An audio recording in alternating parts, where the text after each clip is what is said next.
Why don't you marry me instead? I'd be a much better match for you than plain old Emily." As she said this, my sister casually draped her arm around my husband's shoulder, leaning into him with a smug grin. In that moment, all the restraint I'd held onto shattered like glass. I could feel the tightly wound tension within me snap. "Stop this nonsense. You've always been like this," I yelled, unable to contain my frustration any longer. I lunged at my sister, but just then, she stumbled backward and fell in a heap, staring up at me from the floor. Her eyes widened in shock, and a heavy silence hung in the air. This is the story of the explosive conclusion that my insufferable sister and I reached. I'm Emily, 27 years old. After graduating from a state university with a degree in literature, I've been living my dream as a librarian at a public library. One day during my lunch break, I checked my phone and found a message from my sister, Michelle, who is a year older than me. "I'm going to borrow your blue sandals. They still look new, so that's okay, right?" I let out an exasperated sigh. This was typical of her. Ever since we were kids, whenever I had something she wanted, she would covet it, use it for a while, and then cast it aside. From a family standpoint, my sister is stunningly beautiful. I recall our childhood. She was the darling of every adult and often likened to a French doll. She attended a prestigious private university on recommendation and even won a beauty pageant there. Now, she's parlaying her looks into a job as a receptionist at a well-known company, living a life that seems straight out of a fairy tale. In stark contrast, I'm decidedly plain. I have a very typical American face, and people often remark, "Emily, you're like a traditional doll." Perhaps due to my sister's relentless teasing, I've always been labeled as shy and introverted. While she played with dolls, I was the kid lost in a book, content to sit alone in a corner. But I'm okay with that. I want to immerse myself in a world of stories.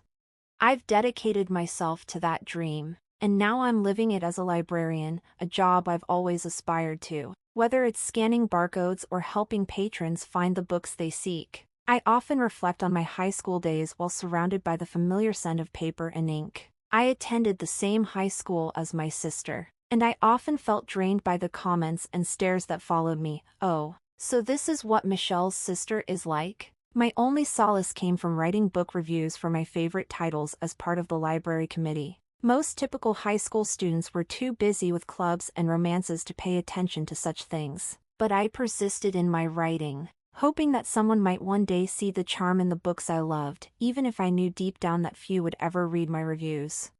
However, there was one exception. A male student would eagerly borrow the books I reviewed, one after another. His interest gave me a sense of validation that brought me joy. He was a year ahead of me, and our interactions were limited to the routine of checking out books. Due to my introverted nature, we had never exchanged more than a few words during those transactions, yet I had memorized his name from the library card. I often wondered how he was doing now. Did he still enjoy reading? From time to time, he would pop into my thoughts, the one who kept my love for books alive. Then one day, my sister received a marriage proposal. At 28, Michelle was at the age when such discussions were common. "What a disaster of a blind date," she exclaimed, tossing the blind date photos and the man's profile onto the table with a flourish. The loud thud startled me as I was eating. "Well, what's he like?" my mother asked, curiosity piqued.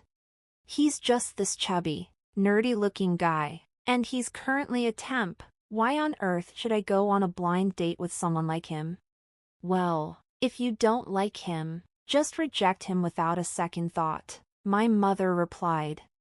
I understood the stakes. Though, he was connected to an executive at our client's company. I can't just turn him down. That would be awful. Michelle's face scrunched up in frustration before a light bulb seemed to go off above her head. "Oh, I know, Emily. You should go on the blind date." Her suggestion left me speechless. Seeing my shocked expression, she rushed to explain, "You're a respectable nerd yourself, right? Maybe you two would actually hit it off." "No way. He's definitely not my type. But he could be perfect for you since you're not exactly a heartthrob either. Can't you just take my place this weekend?" "What are you talking about? I don't want to do it either. It would be rude to the other party. How am I supposed to explain going in your place? It'll all work out if you just go on the date. But don't you dare ruin my reputation." Michelle shoved the open blind date photo and profile toward me with force. I glanced at them, letting out a surprised gasp. "What? Do you have a problem?" No, not at all. Thanks. Michelle, I'll go ahead and accept this match." "Huh, you actually like that chubby nerd? Well, he's all yours then. I can't wait to see the birth of the nerdy couple." I brushed off Michelle's teasing as I continued to study the blind date photo and the man's profile. When the day of the blind date arrived, I began by apologizing for Michelle's rudeness to the man sitting across from me. I then expressed my hope that we could have a date instead. The guy before me was indeed chubby and radiated a nerdy charm, but he still seemed familiar. As I looked closer, I realized with a jolt that he was none other than the boy who used to borrow books after reading my reviews. He met my gaze and said softly, "Were you the librarian at our high school?" "Yes, that was me. I remember you as well." From that point, our conversation flowed easily as we reminisced about our high school days and shared our love of books. Thus began my relationship with him. Thomas was in the same class as Michelle, yet she seemed to have no recollection of him at all. During one of our dates, Thomas said, "Honestly, Emily, if Michelle had shown up, I would have turned her down. Her reputation precedes her."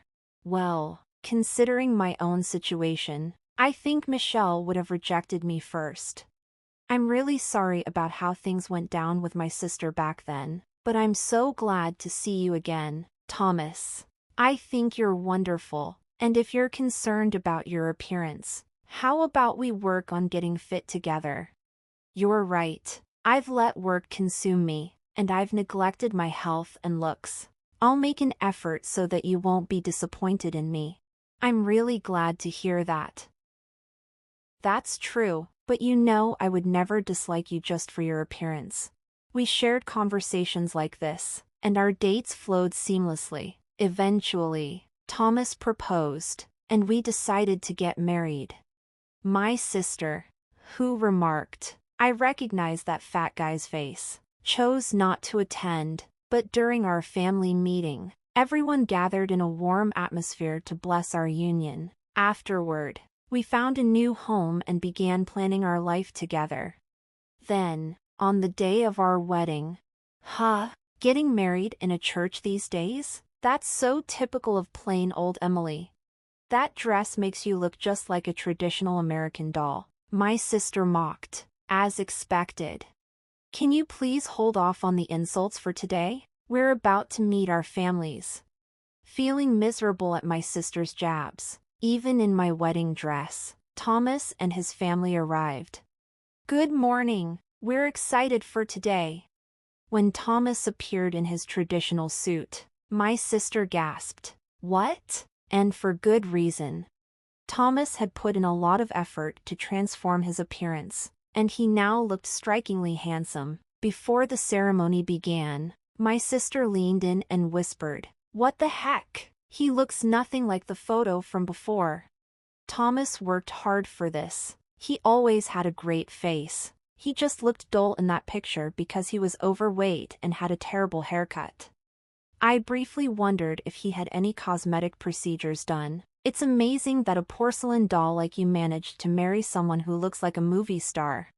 Despite enduring my sister's sarcasm, we made it through the wedding ceremony. We had a small reception at the church with only our closest loved ones. Just as we were about to leave, filled with happiness and blessings, it happened. "Hello there, Thomas. Thanks for marrying my ugly little sister." My sister approached us, clearly intoxicated, and said this. Well, Emily isn't ugly at all. Thank you for today. Shouldn't you head home now, sister? Ignoring my plea, my sister pressed on. So, Thomas, you've changed your appearance, but what about your job? I heard you're just a temp, right? Yes, I am currently working as a temp, Thomas replied. Oh, I can tolerate having a husband who's a temp. I'm dating a startup CEO and might get married soon. Oh, congratulations. Hey, sister. Before I could finish, Thomas gently restrained me with a hand and shook his head slightly. Thank you for coming today, sister. Please be careful on your way home. My sister, caught off guard by his words, left after saying, Be very happy, Thomas.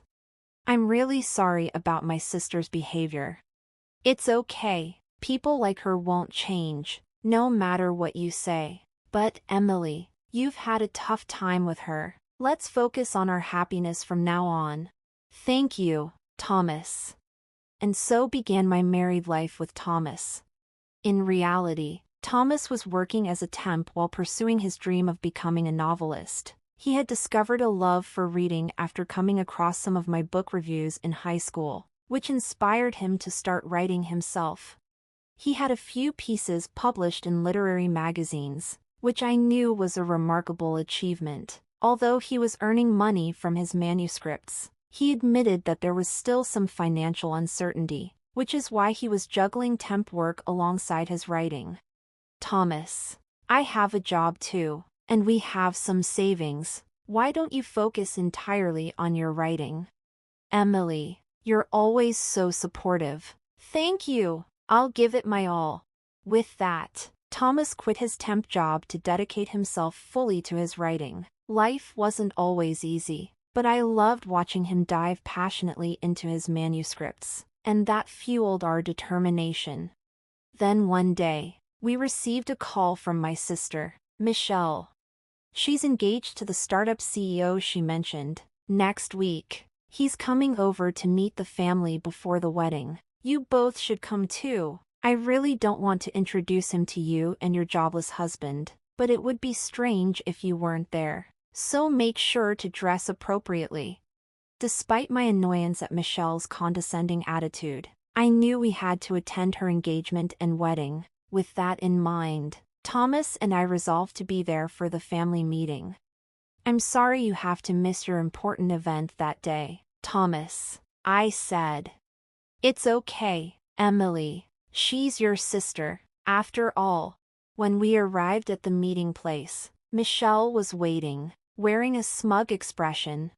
Welcome, the antisocial couple. Be nice to my darling, will you? Ignoring her jibes, we entered the restaurant and greeted Michelle's fiancé. He was a flashy, handsome man, everything Thomas wasn't, but he certainly looked capable in his profession.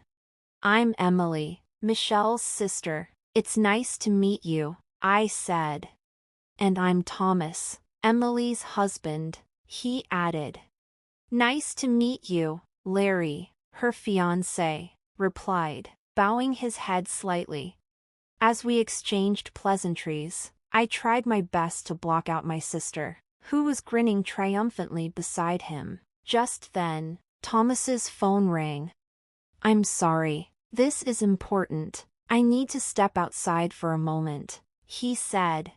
As he left the room, I felt a knot of anxiety form in my stomach. Dinner with our parents, Michelle, and her fiancé felt surreal without him. My thoughts wandered until Thomas returned, visibly flustered, and leaned in to whisper in my ear.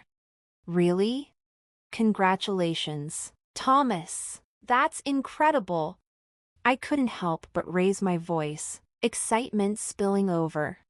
What's going on? Not right now, my mother exclaimed, a surprised look on her face. Thomas's novel won a major literary award, and it's going to be made into a movie, I said, barely containing my excitement. What? Is that true? Well done, Thomas, my mother beamed. Yes. That's amazing. All that support Emily has given you really paid off, our father added, pride evident in his voice. Our parents were overjoyed, their faces glowing with happiness. Congratulations, Thomas. I'm thrilled to hear such wonderful news. Larry also joined in, applauding and offering his congratulations. Let's drink to celebrate, he said, raising his glass. I'm sorry, but I need to give some interviews about the award, Thomas replied, glancing at his phone. All right. I guess that wraps it up for Thomas and Emily, my mother started to say, but just then, something unthinkable happened. Michelle, who was sitting next to Larry, suddenly, Michelle stood up and walked over to us, positioning herself between Thomas and me. Hey, sis, what the? Shut up, ugly. Michelle's voice was cold as ice. Hey, Thomas. Why don't we get married? I mean, I'm far better suited for a successful, award-winning author like you than someone like Emily Wright. She placed a hand on Thomas's shoulder and leaned in closer. It felt as if everything around me was crumbling. Michelle had a habit of coveting whatever I had, only to toss it aside when she grew bored. She consistently belittled both Thomas and me, looking down on us as if we were beneath her. But because she was family, my sister, I had always tolerated her. Not anymore. I felt the tension snap within me. That's enough. Michelle, you've always been like this, I yelled, lunging at her. But she lost her balance and fell back awkwardly. Thomas, who had been leaning toward her, jumped back instinctively. Michelle landed in a graceless heap on the carpet, her eyes widening in shock. I froze. What? What are you doing? She spluttered. That's what I should be asking. What were you thinking? Thomas's voice was icy as he looked down at Michelle, his expression as contemptuous as if she were something dirty. I mean, I was just offering to marry you.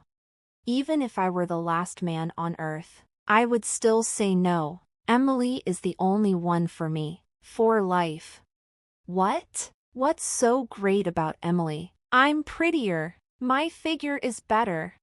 Emily is not only more beautiful on the outside but also on the inside, compared to you. Besides, she's been by my side through everything. That's why I've won these awards, something you could never achieve. With that, Thomas came over to me and draped his arm around my shoulders. As he spoke, I felt my anger toward Michelle begin to melt away. Warm tears streamed down my face, a mix of relief and emotion. What the hell? Even after all my advances, you rejected me. Michelle's face flushed crimson, her voice trembling with rage. Michelle, what are you doing? Do you even realize what kind of occasion this is? Is Larry supposed to be your fiancé? Our parents, who had quickly regained their composure, reprimanded her as if she had just awakened from a dream. Michelle dashed over to Larry. I'm sorry, Larry. I guess it has to be you after all. Enough. Just stop talking, Larry replied, straightening his tie as he surveyed the chaos. Who would want to marry a woman who throws herself at another man at a meet and greet? Let's call off this engagement, shall we? I'm sure you understand why. Our parents paled, nodding in agreement, unable to find words. Wait a minute. Even you, Larry? I've already told everyone we're getting married. It will be a problem if you don't marry me, Michelle yelled, but Larry remained calm. I think it's time for me to excuse myself. Congratulations once again, Thomas. Best wishes. We could only bow our heads as Larry left the room. Wait a minute, Larry, Larry. The shrill sound of my sister's frantic cries echoed in the now silent room. I'm disgusted. Don't show your face around here for a while. Our parents also exited the restaurant, casting disdainful glances at Michelle. Emily, let's go home. I tightened my grip on Thomas's hand as he reached for mine, turning back. I saw Michelle collapse into a daze. Fast forward a few months, after her engagement with Larry fell apart. My sister seemed to wallow in sadness for a while. Now, however, she's eagerly on the hunt for a new partner. But it seems she's only interested in high-profile men who will be dazzled by her mercenary attitude. Unfortunately for her, with age taking its toll, her beauty has started to fade, making it increasingly difficult for her to find a suitable match. As for us, Thomas, who had been busy after winning the award with ceremonies, interviews, and film releases, has now returned to focusing on his next project. He's always been kind to me, but now he's renowned as a loving husband, often sharing stories about me in his interviews, proudly supporting my growing belly as we prepare for our new chapter. I vowed to always stand by Thomas's side.